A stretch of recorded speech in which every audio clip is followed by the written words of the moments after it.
The suspect accused of beheading a coworker and slashing another before he was shot by a company executive in Oklahoma, Anton Nolan, recovering in a hospital now as charges were filed today.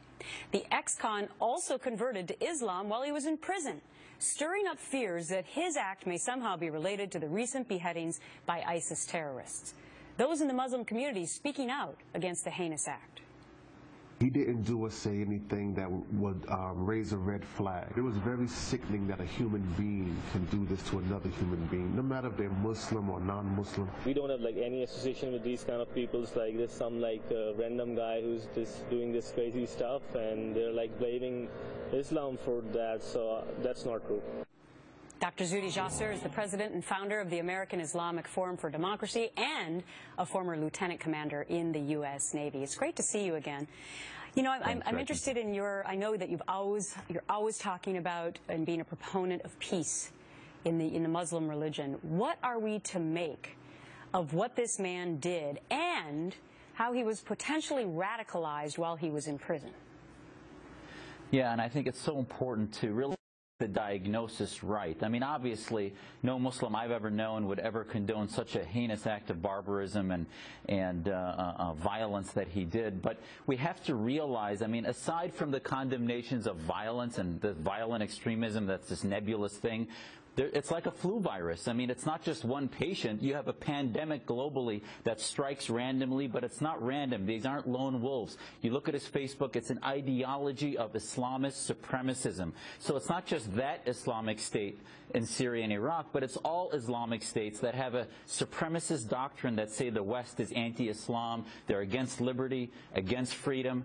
And until those Muslim voices, our Muslim voices, get the diagnosis right that we're going to promote liberty and fill that vacuum after the Arab awakening with freedom and not Islamic supremacism, you're going to continue to see this insanity repeat itself. Well, but Doctor, what do you think the connection is, if any, between the beheadings that ISIS has carried out in the last couple of weeks and then this guy deciding to carry out a beheading right here on the home front?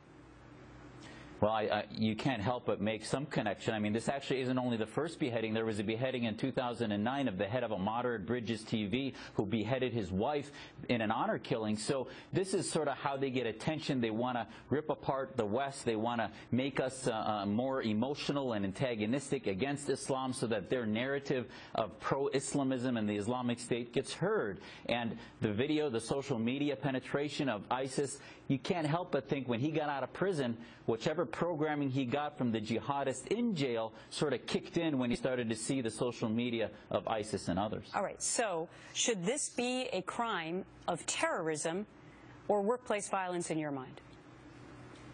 I can't tell you how much surrender and weakness this is if we even consider workplace violence. If we as Muslims are going to fix the problem, we have to acknowledge as a country that this is a terror problem and that they're related. They're not simply separate incidents. It's a terror issue related to a theopolitical threat that infects the minds of so many Muslims, and it's a Muslim problem that needs a Muslim solution. And we can only do that if America acknowledges that the threat is real, it's a terrorist threat, and we have to address it systematically. All right, great to get your thoughts. Dr. Zuhdi Jasser, thank you, sir.